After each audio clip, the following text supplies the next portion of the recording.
I want to share a story with you, and it's not any story, it's my favorite fictionary story. It has a deep emotional meaning to myself, and I'm happy to share it with you.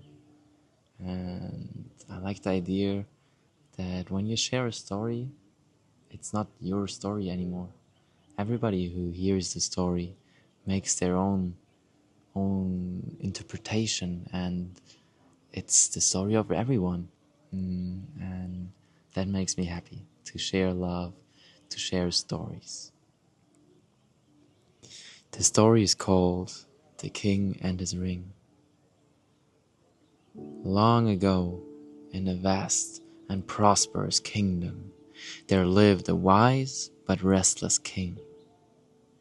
Despite his wealth and power, he often found himself caught between joy and despair, his emotions swinging like a pendulum. One day, to celebrate his many victories, the king gathered the wisest scholars and philosophers in his court.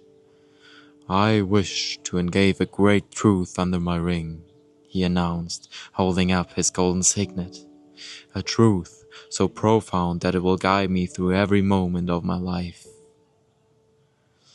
But it must be brief, no more than 3 words."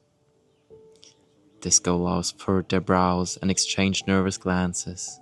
They debated for hours, but no one could distill their wisdom into a mere 3 words. Defeated, they bowed their heads. Frustrated, the king dismissed them.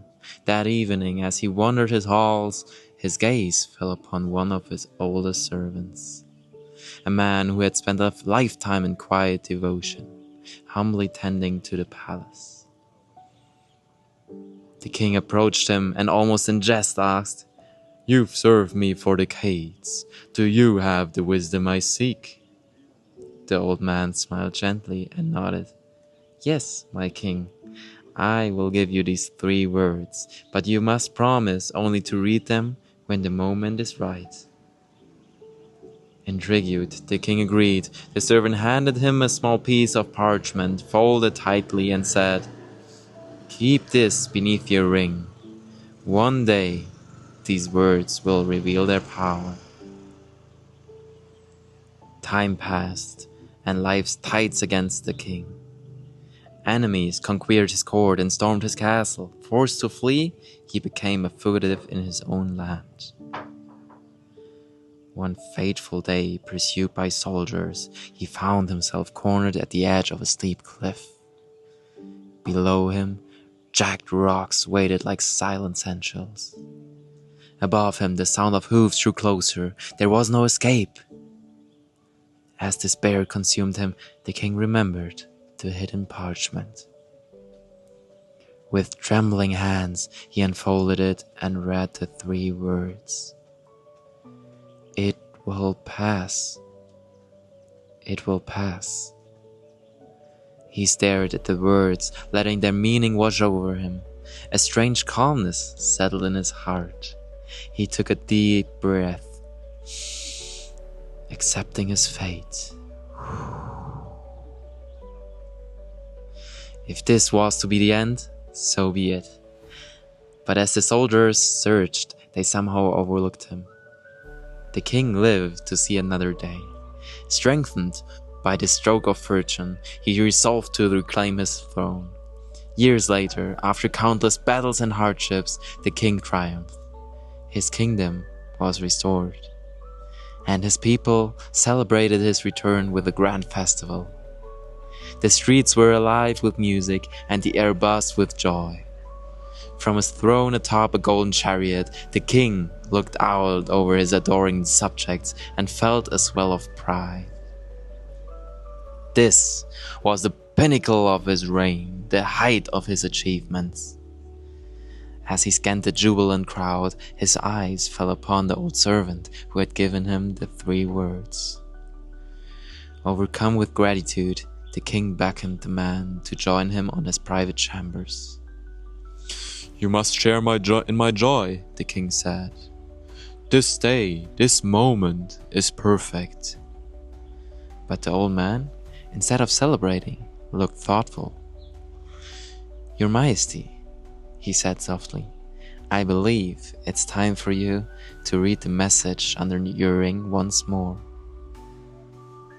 The king frowned confused. "But why?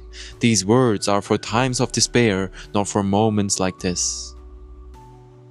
"Everything is as it should be." The servant simply smiled and repeated, "Please, my king, read the words." Reluctantly, the king unfolded the parchment. There, in the same steady handwriting, were the words he had read years before. "It will pass." The king froze.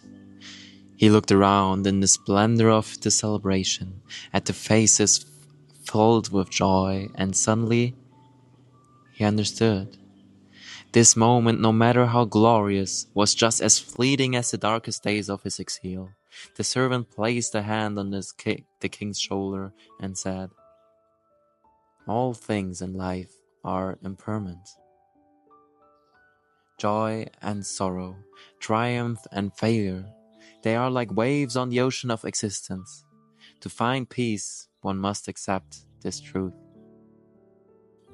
Do not cling to the highs nor despair to the lows. Instead, be grateful for every moment. Each one is a gift." And so the king learned to live with grace, cherishing both the beauty and the pain of life, knowing that neither would last forever. Life's richness comes from its contrast, the light and the dark, the joy and the sorrow. Be grateful for it all. Be thankful for your struggles, for they teach you resilience. Be thankful for your happiness, for it reminds you of life's beauty. And most importantly, be thankful for the fleeting nature of every moment, for its impermanence that makes life the extraordinary gift that it is.